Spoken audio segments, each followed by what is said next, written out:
Bonjour, c'est Gauthier pour Friendly Body et aujourd'hui j'ai le privilège d'interviewer Thomas Loubersan qui va se présenter. Mais donc Thomas Loubersan est un expert de luta livre qui est un art martial brésilien. Thomas, bonjour. Bonjour. Alors, mais est-ce que tu veux te présenter un peu de ce que tu pratiques Voilà, je vais reprendre Thomas Loubersan, combattant en lutte livrée avec des racines développées avec mon grand maître Roberto Leitão. J'ai été beaucoup les premières années au Brésil, c'est là où j'ai appris vraiment mon jeu. D'accord. À quel âge tu as commencé cette pratique-là? J'ai commencé vers l'âge de 24 ans. D'accord. Pendant les 2 premières années, c'était un peu boxe, lutte sol, je faisais du pancrace. D'accord. Et à partir de 26 ans, j'ai vraiment spécialisé le sol. Ok, là tu as eu un déclic, tu t'es dit je veux faire ça.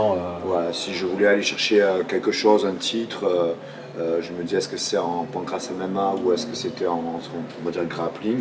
C'était dessus, je me disais si je me prends au jeu que je dois chercher quelque chose en grappling, c'est ce que j'aime. Ok. Est-ce que tu avais déjà fait du sport de haut niveau avant ou autre chose avant tes 24 ans? Adolescent, j'ai fait du basket. D'accord. Et tout petit, j'ai fait un peu de judo comme tous les petits. On est nombreux à avoir fait ça. Ouais. Ok. Et du coup, quand tu as commencé à 24 ans, est-ce que du coup tu sentais déjà dans ton corps la difficulté, comment ton corps a évolué par rapport à quand tu pratiquais à 14 ans d'autres sports? Est-ce que ça déjà de 14 à Non, pas à 24 24 ans. À 24 ans, vraiment, je sens que le corps, justement, j'en ai peut-être même un peu trop joué. Je pense qu'on en reviendra, on parlera après, dans le sens si je dois modifier des choses. 24 ans, je pense que j'ai mis plein pot côté performance. Voilà, jeune, qui cherche la performance. En plus, moi, ça me servait un peu de thérapie en défouloir. D'accord. Mais non, au niveau, j'avais pas de gêne. Justement, j'ai peut-être pas mis en considération tout ce qui est récupération, de comprendre que si on met 1 heure ou 2 à maltraiter son corps, il faut au moins en prendre 1 heure pour le soigner. Non, moi j'étais dans les 2 heures de à fond et dès que j'ai récupéré un juste sieste, je repars à fond. Ok. C'était vraiment ça les premières années. J'avais pas de gêne de quoi que ce soit. Ok, un entraînement vaillant. Et comment est-ce que du coup ta pratique a évolué? Est-ce que pour toi c'était indissociable de travailler en technique et en performance, ou est-ce qu'il y a des périodes de ta vie où tu avais plus l'un et plus l'autre Je recherchais la technique parce que je travaillais dans ce sport-là, donc je cherchais à comprendre toutes les techniques de cet art-là, les soumissions, après les positions, et de plus en plus précis, et chercher les détails, les clés. Et bien évidemment, comme c'est la lutte livrée, c'est un sport dynamique, plus que par exemple avec le kimono, où c'est plus des leviers, vu qu'on est saisi dans la saisie. Ouais, nous, ça va être plus des en avant, en arrière, relever, repartir. Il y a le côté lutte, wrestling, qui fait que le cardio de debout est vraiment encore quelque chose de solide et costaud. Donc moi, c'était... ça collait à mon tempérament. D'ailleurs, je suis allé dans ce sport-là parce que j'avais ce tempérament, je pense. J'étais quelqu'un de, on va dire, nerveux, entre guillemets, quelqu'un qui avait besoin de se défouler. Passionnant. Donc là, du coup, tu as quel âge maintenant? 40 ans. Ok, félicitations. Et donc du coup, ça fait 16 ans que tu pratiques. Est-ce que donc du coup tu as constaté j'imagine que oui, mais est-ce que Des changements? Voilà, comment ton corps a évolué en 16 ans de pratique pour toi? Voilà, à partir, on va dire en gros, vraiment de 24 ans au début, on y va, on est jeune, franchement, on récupère très vite, performance, on peut monter le cœur très haut. Après, je pense qu'à partir de 30, 32 ans, on sent déjà une légère récupération un peu plus dure, mais rien de vraiment gênant. On sent par contre sur le travail de vitesse, on sent qu'on perd un peu de vitesse. On sent que le corps, on prend des kilos plus facilement. Musculairement, on peut être plus dense. Par exemple, moi je faisais la muscu les premières années, j'en faisais beaucoup entre guillemets, et je prenais pas 1 kilo ou 2, quoi. Je prenais rien du tout. À partir de 30-32, je faisais beaucoup moins de muscu et je m'épaississais. Les régimes dans les combats, à chaque fois que je faisais un cutting, je reprenais un poids. Par exemple, si je perdais pour une compétition, hop, après ce régime que j'avais démarré, j'avais 150 de plus fixé. Ah ouais. Par exemple, si j'étais à 90, je descendais par exemple à 85, quand je reprenais, j'étais à 90,5. Et c'était un poids fixe.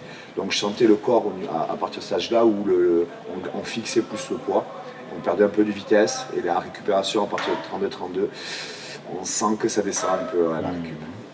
Intéressant. Il y a beaucoup de combattants qui voient le pic de testo à 30 ans où ils sentent qu'ils épaississent pas mal et ça les oblige à changer. Et alors du coup, est-ce que toi ça t'a obligé à changer des choses? Comment t'as changé ta manière de travailler pour appréhender le corps qui change? je constate, souvent j'observe, mais dans le sport, j'aurais dû corriger ça. C'est-à-dire que dans la vie, je pense qu'il y a des gens qui vont attendre les problèmes pour comprendre certaines choses et d'autres à anticiper les problèmes. Ils n'ont pas besoin d'avoir les problèmes pour comprendre. Donc sur certains trucs dans la vie, j'évite les problèmes. Dans le sport, j'ai un peu attendu les problèmes. J'ai un peu attendu d'avoir certaines blessures pour comprendre certaines choses. J'ai un peu attendu de me sentir entre guillemets vieux, c'est-à-dire dur à récupérer pour commencer à considérer la récupération. C'est un truc que je corrigerai. Ouais. Et pourtant, dans d'autres domaines de la vie, j'anticipe beaucoup.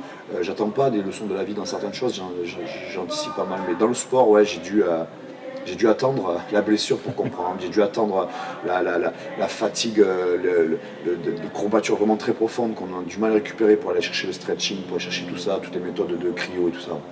Et alors, est-ce qu'il y a des choses que tu aurais aimé savoir à 24 ans par exemple, ou est-ce que c'est simplement que tu les savais mais que tu n'avais pas réalisé dans les tripes à quel point c'était important? C'est là où souvent on va détecter un grand champion, c'est-à-dire qu'il y a des gens qui peuvent être champions entre guillemets du monde, un très très grand champion, sauf qu'il y a des petits déclics qui arrivent un peu trop tard, mentalement, mais ils avaient le potentiel physique. Et pour moi, un champion, c'est celui qui a cette maturité, on va dire ce déclic-là, avec le potentiel jeune en fait. Et soit quelqu'un qui l'a, c'est rare, ou et en majorité c'est la rencontre, c'est-à-dire que c'est un entraîneur, c'est un professeur à qui tu as pleine confiance et qui va te faire comprendre qu'il faut que tu fasses ces choses-là même si tu ne les as pas comprises.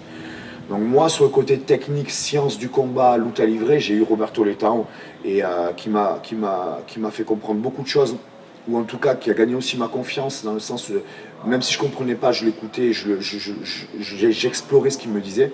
Par contre c'est vrai que sur le côté récupération extérieure, à la pure science du combat, j'avais peut-être pas eu cette rencontre. D'accord. Je l'ai eu l'année dernière parce que j'ai été forcé par mon âge de le prendre en considération à 40 ans, partir sur un gros challenge. Voilà, parce que je n'ai pas présenté au début, mais actuellement je suis numéro 1 IBJJF. Mais au-delà du classement, c'est surtout le volume de combat que j'ai fait. J'ai fait 23 tournois en 7 mois. Okay. Donc ça fait quasiment 32 combats en 7 mois. Ça veut dire que ça fait à peu près, je sais pas, 23 tournois en 7 mois, en 30 semaines. 5 combats par mois, quoi, à peu près. Donc ça a été très... je savais sur quoi je partais, sur quelle montagne je partais. Donc là, je sais que dès le début, l'année dernière, j'ai cherché quelqu'un de très compétent et j'ai pris un préparateur physique qui s'appelle Baptiste Hamid, de la salle SPC à Toulouse. Et c'était un préparateur qui était kiné aussi. Et qui est un très grand préparateur. Donc on va dire que quand je l'ai rencontré, je le connaissais déjà en ami avant, mais quand moi j'ai fait cette rencontre et j'ai dit voilà, j'ai ça comme défi, est-ce que tu peux m'apporter quelque chose et tout, on a mis ça sur table et il est parti dans ce projet qui était un peu fou. Il m'a dit ok, mais fais-moi confiance, et j'ai donné toute ma confiance sur ça. Après il ne s'est pas du tout occupé de la science du combat, c'était vraiment un préparateur physique sur la prépa physique qui a en plus des connaissances kiné, soins, récupération, mais qui est aussi un ancien combattant. Donc, il avait mon respect, même si on ne parlait pas forcément technique. Il comprenait l'exercice qu'il fallait réadapter, parce qu'il connaissait le combat. Mais par contre, voilà, très tard, j'ai rencontré une personne comme ça, l'année dernière. J'aurais bien voulu l'avoir un peu avant, et peut-être que ça aurait été encore une plus grosse carrière. Peut-être. Et du coup, est-ce que toi déjà, est-ce qu'il y a des blessures qui t'ont marqué dans ta carrière, un truc où tu dis... J'ai jamais eu de blessure grave. D'accord. J'ai eu la chose la plus grave, ça n'a pas été des grosses fractures, ça. J'ai eu déchirure des adducteurs. Ok. J'ai eu entre 8 et 10 cm aux adducteurs déchirés et je me suis redéchiré 3 fois dessus. Parce que justement, je ne le guérissais pas assez bien, je le faisais vite fait, je finissais pas bien les traitements. Donc parce que j'ai une grosse partie autodidacte qui m'a permis de développer mon style complètement atypique, qui fait que ça a perturbé pas mal justement sur le circuit quand j'ai combattu, mais à la fois j'ai des erreurs comme ça, c'est-à-dire de ne pas avoir été bien cadré et bien suivi. Donc voilà, moi si je devais revenir en arrière, je ferais attention en tout cas peut-être pas sur ma sens du combat parce que j'ai aimé comment j'ai géré ma carrière, vraiment atypiquement mais vraiment bien. Par contre tout ce qui est staff, récupération, stretching, cryo, prépa, là je me mettrais vraiment un staff dès le début. Ouais. C'est marrant, ça me fait penser à ce truc-là, enfin... Je l'ai vu chez des pianistes, je l'ai vu chez des golfeurs, chez des sports de combat où les autodidactes du coup trouvent quelque chose de nouveau et en même temps ils bénéficient pas des erreurs qu'ont fait les autres. Enfin, c'est toujours un pari qui est très rentable et en même temps très risqué. Je trouve ça fascinant de voir que là aussi tu me dis ça. Enfin, c'est instructif. C'est ce qui est difficile quand on essaie de gérer une carrière, c'est d'être trop cadré, trop autodidacte, et il faut trouver cet équilibre sans que les cadres que tu te mets essaient de comprendre tout ce que tu fais, parce qu'il y a une partie qui comprend pas moi ce que je fais dans mes choix, mais ils le respectent. Et moi vice versa, c'est-à-dire parfois il y a des choses que je fais, je comprends pas, bon ben je les fais, et c'est après, après on dit ah oui quand même, ça y joue. Est-ce qu'il y a des incontournables dans les pratiques du coup de régénération, de récupération, un truc où tu t'es dit waouh, ça c'est dommage que j'ai pas connu ça au début. Ouais. Et en plus c'est très bête, c'est des protocoles très simples. Ouais. Par exemple, quand je rentrais des tournois, ou juste avant ou juste après de la réactivation, par exemple Baptiste Hamid me faisait faire des protocoles assez simples, mobilité, revenir commencer une séance avec un petit peu de mobilité, ensuite il me faisait re-enclencher la vascularisation, on va dire, avec du vélo, après il me refaisait faire un petit peu de mobilité ou quelques trucs en gainage, et ça, et hop, par exemple bain froid. Ça, je le faisais entre 1 à 2 fois par semaine chaque fois. D'accord, un bain de glace ou quelque chose de cet ordre-là. Ouais, aux alentours de 10 degrés, je faisais mon temps de chrono qu'il me donnait. Et ça, par contre, c'était incroyable pour moi. Même quand je l'avais pas, même quand du coup je faisais des semaines en déplacement, quand je l'avais pas, ça doit agir au niveau du cerveau, quelque chose. J'avais comme un appel à un manque, quoi. Je sentais vraiment une très grosse récupération sur ça. Oui, là, il y a une tendance avec le froid, cette ancienne, la cryo, la méthode Wim Hof, là-dessus. Ok, d'accord, donc ça c'est ce que tu as utilisé, et ça fait combien de temps que tu t'en sers? J'en ai fait de temps en temps, j'en faisais une fois ou deux, mais vraiment régulièrement l'année dernière. D'accord. Depuis 1 an. Et là, tu as vu un changement Là, par exemple, en ce moment, je viens de déménager, je suis en train de m'installer sur la côte basque, et je ne l'ai pas, mon bain froid. Et là, je suis venu à Paris, je fais un camp d'entraînement, donc là, je l'ai pas, mais ouais, ça manque. Et on voit vraiment une grosse différence dans la récupération. Est-ce que tu te vois continuer du coup à t'entraîner, à continuer encore 10 ans par exemple, la compétition? Oui, mais différemment. Ouais. Entraîner, oui, différemment. Recherche la compétition, non. Parce que je suis un tempérament, on va dire, performant. Et je vais essayer, de la mettre ailleurs, et 2, à 40 ans, d'apprendre à l'être moins. D'accord. Parce que je pense que quand on a des qualités, c'est une chose, bien sûr qu'on apprend, on a envie de les exploiter et tout, mais je pense que parfois l'intelligence, c'est un débat, mais peut être ne pas forcément utiliser ces qualités. Elles peuvent t'empêcher de vivre. Et donc elles m'ont servi, elles m'ont permis à atteindre quelque chose qui m'a fait du bien, à atteindre des choses pour me donner confiance, construire, et j'ai vécu des choses que je suis fier d'avoir vécu, tous ces voyages, ces réussites, Mais même si j'ai ce tempérament-là, je pense qu'il faut que je trouve ce côté challenge dans autre chose. Devenir un meilleur père, m'occuper des jeunes comme certains l'ont fait pour moi. Et pourquoi pas, après peut-être un peu plus individuel, changer dans du triathlon, comme ça, ou ça va être sur mon corps, mais avec, par exemple, si par exemple demain je fais quelque chose, peut-être la natation, un triathlon et ça, et avec ce lien avec la récupération, tu vois. Mais aujourd'hui, à 40 ans, j'ai besoin de la nature. Je m'installe à la côte basse parce qu'il y a la mer, la montagne, et je vais chercher vers ça. Et alors du coup, là maintenant je vais poser une question vraiment, mais du coup c'est une question très ouverte, je pense qu'il y a plein de réponses à cette question-là, mais est-ce que tu penses que du coup pour le sport de haut niveau, il y a une part il y a une part où on est obligé de ne pas s'écouter si on veut utiliser ses qualités jusqu'au bout pour décrocher un titre? Ou est-ce que tu penses que c'est possible de garder une forme d'écologiste, de respecter ce que tu viens de dire jusqu'au bout et d'écoute de soi, et en même temps d'arriver à décrocher le titre? Ça va varier, je pense, selon les sports qu'on pratique. Il y a des sports où la partie mentale et la partie autodidacte prend beaucoup de place. Et je pense qu'il y a d'autres sports pas du tout. Le sport de combat, par exemple, si on prend le critère de l'âge, avec un déclic, quelque chose qui se passe dans la tête, et le côté atypique d'un combattant, on peut faire une perf, même comme ce que j'ai fait cette année, c'est à 40 ans que je fais quelque chose qu'il n'y a même pas un Européen qui a fait. Oui, parce que tu as été surprenant et hors cadre pour les adversaires que tu avais. Et j'ai joué complètement sur ce côté non conformiste. C'est pas autre chose, quoi. C'est pas que j'ai fait quelque chose de complètement atypique. Mais après, personnellement, je pense que tout seul, bien sûr qu'on peut arriver à faire quelque chose. Mais même quelque chose de beau.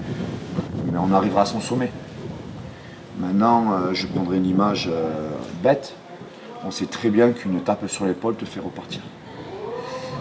Donc oui, il y a des sports comme le marathon et tout, on sait qu'on est seul, on va très loin et tout, mais on a déjà vu quelqu'un qui se met à côté, qui retient la main, qui truc, et on fait 400 mètres de plus. Donc ça c'est une manière de donner une image, mais je pense qu'un cadre pour te compléter sur tes propres défauts, pour te faire travailler ce que tu ne ferais pas, ce que tu ne veux pas faire, automatiquement tu vas trouver un meilleur équilibre. Je pense que la plus belle surprise, comme dans l'amour, comme dans les choses, ce n'est pas forcément choisir la femme que tu veux, que tu crois aimer, les critères et tout. C'est le contraire. C'est je m'attends pas à ça. Et du coup, on découvre quelque chose de merveilleux, quelque chose qui s'apporte et qui se fusionne à ce que tu es en fait. Et ne pas vouloir tout maîtriser. Donc moi qui ai été dans la performance ces premières années, si j'ai peut-être parfait, c'est parce que j'ai eu tout ça, justement. C'est pour ça que je t'ai répondu à la rencontre. Est-ce que tu es intéressé de faire ça? Je dis oui, bien sûr. C'est par exemple pour dire que les premières années, j'ai été le jeune classique qui était intéressé par la performance, par les techniques de combat, parce que j'ai eu combat. Et je finis ma carrière en disant, vous savez quoi, le professeur de jiu-jitsu brésilien ou de lutte à livrer, ceinture noire et tout, c'est bien, mais c'est peut-être pas le plus important. Parce qu'il va vous apprendre le départ, les techniques et tout, mais vous savez, on ne va pas gagner avec toutes les techniques, juste avec les techniques simples. Il va vous ouvrir un monde, à vous faire comprendre certaines choses. Donc là, je reviens sur ta question. Celui qui va peut-être t'amener à un niveau d'excellence, c'est celui qui va t'amener tout ce que tu n'as pas perçu dans ce sport quand tu es arrivé dans le combat pour combattre, c'est-à-dire la préparation physique, c'est les soins, c'est le relâchement. La haute performance, ce n'est pas la performance, c'est le relâchement pour pouvoir faire un effort. C'est tout ça. Et oui, donc moi je dirais, c'est ça moi qui aujourd'hui m'intéresse. Passionnant. Je suis ravi du coup parce que la profondeur de la discussion va à un endroit que j'adore explorer dans les pratiques corporelles, donc c'est cool. Et est-ce que du coup toi, t'enseignes beaucoup toi ou pas Moi j'ai plus enseigné que combattu. D'accord. Je suis allé sur le tapis pour me défouler de ça, mais très vite j'ai été assistant d'un professeur, donc du coup après je l'ai remplacé en cours. L'année d'après, je commençais à 24, à 25 ans j'étais déjà assistant, 26 j'étais déjà prof. Donc ton créneau, ça fait 15 ans que j'enseigne. Okay. Et alors du coup en tant qu'enseignant, est-ce que comment tu coaches tes élèves quand il s'agit de leur faire des choses avec un corps différent du tien? Par exemple, quelqu'un qui n'a pas la même taille de segment, qui n'a pas des blessures. Je reste sur les bases. Ouais. C'est-à-dire que je vais parler sur les fondamentaux qui sont le centre de gravité, le rythme et le mouvement. Le principe, par exemple, en boxe, c'est toucher, pas se faire toucher. Nous, le sol, c'est attraper, pas se faire attraper. Ça, je peux me permettre, et sans prétention, de dire c'est pour tout le monde. Ton centre de gravité, il est là, la distance, elle est là, la réaction, le grip, ne pas se faire gripper. Voilà. Après, justement, les gens sont étonnés quand je donne des cours, quand je donne des stages, je ne fais pas de technique. Parce que moi, je vais donner des techniques qui me conviennent à moi. Je suis, entre guillemets, plus petit, trapu, j'ai un travail qui est sur le haut du corps et la tête. Ça va peut-être pas convenir à quelqu'un qui est aérien et non ancré, qui va peut-être chercher les clés de jambes ou le dos. Donc ça, je laisse en fait les gens le faire. Entre guillemets, il y a plein de professeurs qui le font en France, je dirais même une majorité. Et en plus, de toute façon, il y a le travail de vidéo, de bouquins, et ensuite, comme à l'école, la recherche personnelle qui se fait à la maison. Moi, par contre, quand j'ai donné les bases, je vais taper dans le choc, lui faire comprendre qui t'es, qu'est-ce que tu fais, comprends ce que tu es, comprends où tes yeux se comportent, comprends pourquoi tu fais ce sport, ton caractère et tout, et tu vas comprendre qu'est-ce que tu dois faire en fait. On a des réactions de comportement parce que tu es comme ça dans la vie, et moi je ne dissocie pas le tapis et la vie. Là en ce moment, par exemple, j'ai un coaching ici, le mec il a certains blocages, certaines choses, c'est parce on parle de son extérieur de la vie pour le combat. Le mec il comprend pas au début et après il comprend. Et moi je sais qu'en 3-4 séances, c'est un grand changement. Donc, pour revenir à ta question, moi, c'est pas sur les trucs techniques et tout ça. J'ai justement conscient que chacun est différent, et non seulement dans la tête, et en plus techniquement. Par contre, je reste sur les fondamentaux. Je reste vraiment sur les choses universelles, la distance, la gravité, le truc. Et après, t'as compris, regarde, contre lui, moi, je ferais ça, toi comme ça, et toi, truc, et on débat autour de ça. Ça me rappelle, c'est passionnant parce que là j'ai l'impression d'entendre vraiment un enseignement de yoga sur le fait de travailler avec le corps qu'on a et pas le corps qu'on veut. Et donc quand j'avais 14 ans, je comprenais pas quand j'avais vu un vieux maître de karaté dire oui mais le karaté c'est un yoga justement parce qu'il il disait ça avec la manière dont tu le dis. Après, moi je ne connais pas vraiment spécialement ça, mais je pense qu'effectivement il y a une relation entre le corps qu'on a et le corps qu'on veut. Au présent, il faut savoir travailler, je pense, avec le corps qu'on a. Et ça, c'est tout un travail à comprendre. Et ce qui n'empêche de savoir le corps qu'on veut, mais ça va mettre peut-être une décennie. C'est-à-dire qu'on va constater qu'on peut devenir ce qu'on veut, on peut devenir combattant, alors qu'à la base, est-ce qu'on est combattant ou pas? C'est une question. Mais ce que je veux dire, c'est que ton corps, automatiquement, si tu fais 10 ans de triathlon, il va devenir un corps de triathlon en un mois. Si demain tu fais 10 ans de lutteur, tu vas avoir un corps de lutteur. Donc ça c'est différent, c'est vrai qu'on va avoir un corps qui va devenir ce que tu vas faire, ce que tu vas être. Donc c'est vrai, il y a une position au présent et un corps qui peut être au futur. Et ça c'est sûr, il ne faut pas le confondre. Passionnant. Est-ce que tu as quelque chose à rajouter? Il y a des épiphanies, une illumination que tu as eue dans ta carrière, un truc où tu te dis, un truc à nous partager par exemple, un jour où tu t'es dit, ah putain ça j'avais pas compris, genre j'avais rien compris, tu sais, ce moment où ça renouvelle ton jeu. Non, je reviendrai sur mon maître Roberto Letton qui a été la rencontre. Je pense dans la vie, que ce soit en dehors du tapis ou sur le tapis, moi dans le sport en tout cas, je l'ai eu, on souhaite cette rencontre en amour ou familial, un enfant ou dans le sport un maître. Moi je l'ai eu, la rencontre, en tout cas dans le sport, j'ai eu ma rencontre qui m'a amené beaucoup de déclics. Et donc si je reviens sur ce que tu dis, oui, il y a plein de fois, il m'a fait comprendre des choses sur le moment instantané, c'est incroyable, parce qu'il avait cette science et tout ce recul, qui comprenait ce qu'il me fallait sur le moment. Mais à la fois, chaque fois que moi j'allais tous les 6 mois le voir, je rentrais, et il y avait des trucs que je ne comprenais pas, et c'est 6 mois après, ou même 3 mois, mais c'est ça qu'il veut dire en fait, je comprends. Et même, je comprends, mais qu'est-ce que je comprends vraiment? Il y a des choses que je recomprends encore différemment. Donc c'est une constante évolution. Je pense qu'à la fois, sans rentrer dans la philosophie, je ne suis pas du tout philosophe, mais il faut être capable de savoir avoir une grosse confiance en ce qu'on construit, mais à la fois aussi ne pas tomber dans l'excès de confiance. C'est là qu'il faut parfois aussi redébattre, reparler avec des gens, re-envisager, réfléchir à la chose. Mais c'est pour ça que, encore une fois, je reviendrai sur les bases, parce que les bases, je pense que c'est difficile à démonter, en fait, à dire voilà, il y a des choses universelles, on est d'accord sur certaines choses. Après, le reste, on peut en débattre, parce qu'en plus, dans le sport de combat, tous les 10 ans, le sport évolue, il y a des nouvelles tendances et tout, donc ce qui peut marcher un jour ne marche pas demain, donc il y a une partie, il faut rester ouvert en tout cas. Et je finirai sur une question, est-ce qu'il y a des... c'est souvent, là tu disais ça déborde sur la vie personnelle, tu parlais d'un coaching que tu faisais tout à l'heure où il y avait ça. À quel endroit pour toi ça a débordé le plus sur ta vie personnelle où tu t'es dit tiens ça je l'ai acquis avec la lutte à livrer par exemple? Moi j'ai tout lié, ça a été c'est une grosse qualité, c'est un gros défaut.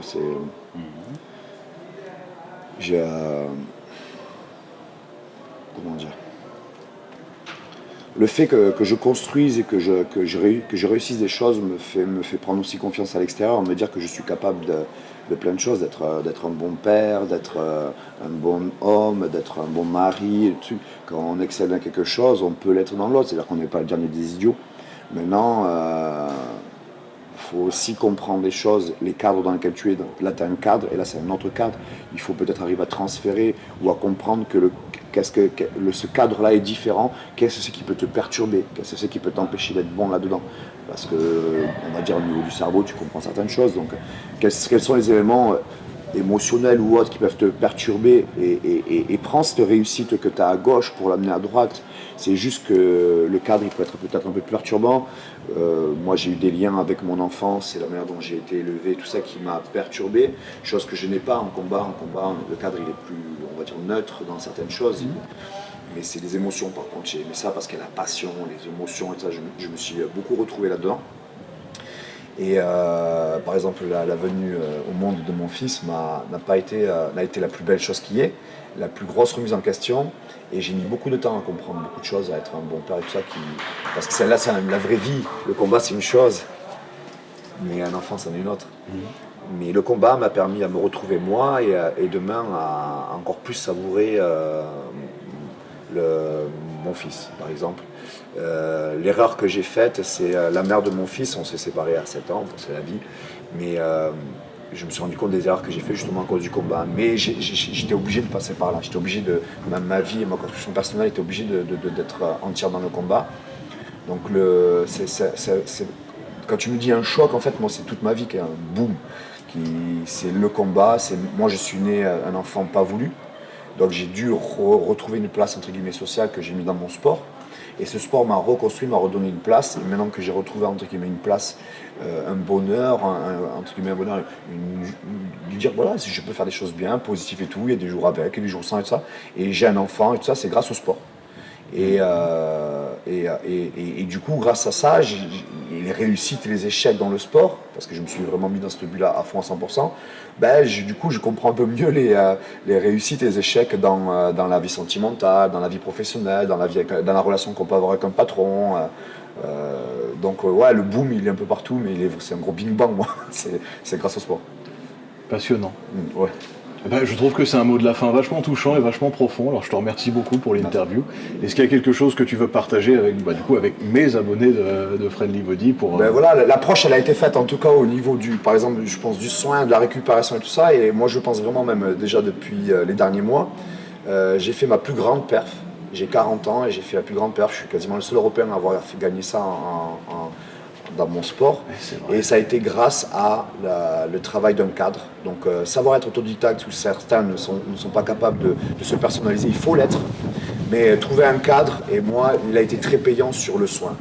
Et aujourd'hui je le dis, dès qu'on a un peu compris la base du combat et tout ça, aujourd'hui c'est pas d'avoir un meilleur prof ou de changer de prof ceinture noire et tout ça, ça c'est personnel, mais par contre de trouver un bon préparateur physique, de faire des bons soins, de comprendre que la récupération et le relâchement est très important, et de comprendre que quand on doit récupérer, c'est con, mais il faut récupérer, que quand on fait de la vitesse, c'est de la vitesse, quand on fait de la force, c'est de la force, quand on fait du travail technique, il faut faire du travail technique, quand on fait du sparring dur, c'est dur. Quand il faut profiter avec ton enfant et ta femme, relâche-toi. Quand il faut combattre, il faut combattre. Voilà le dernier mot. Et moi, je remercie en tout cas toute cette approche que j'ai eue dernièrement au niveau de la préparation physique et du cadre de soins, de récup. J'ai eu Rémi Lancou, qui est d'ailleurs ici au NR Fight de chez Nicolas Régnier. Rémi Lancou, qui lui est préparateur physique et kiné aussi, mais c'est lui qui me suivait vraiment plus en kiné, en soins. Donc voilà, ça a été Baptiste Amid en préparation physique, ça a été Rémi Lancou en soins.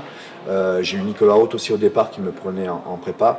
Ces gens-là m'ont fait gagner mon classement mondial actuel. J'ai été numéro 1 mondial l'année dernière et je le suis toujours aujourd'hui. Avec le Covid, du coup, l'instant by, mais je suis toujours numéro 1. Mais ces gens-là m'ont fait gagner. Moi, je me poserais une question. Est-ce que j'aurais fait une réussite? Oui, mais est-ce que j'aurais fait vraiment cette place numéro 1 sans eux? Je pense pas. Je pense que je me serais blessé avant parce que j'aurais été trop... Donc voilà, si j'acceptais ton interview, on ne se connaissait pas, donc ta démarche, moi je l'ai aimée. Ce que tu développes, moi j'y prête vraiment beaucoup d'attention aujourd'hui. Et je pense que même quand je vais arrêter le combat, je vais m'intéresser beaucoup plus à ça. Beaucoup plus. Ouais. Passionnant, merci beaucoup. Thomas Loubersan, mesdames et messieurs, vous pouvez nous suivre sur la chaîne Friendly Body, et donc tu as une chaîne YouTube ou un Instagram que tu veux partager. Thomas Loubersan. Voilà, vous pouvez le suivre et l'encourager pour ses prochains tournois. On croise les doigts pour lui. Merci Thomas.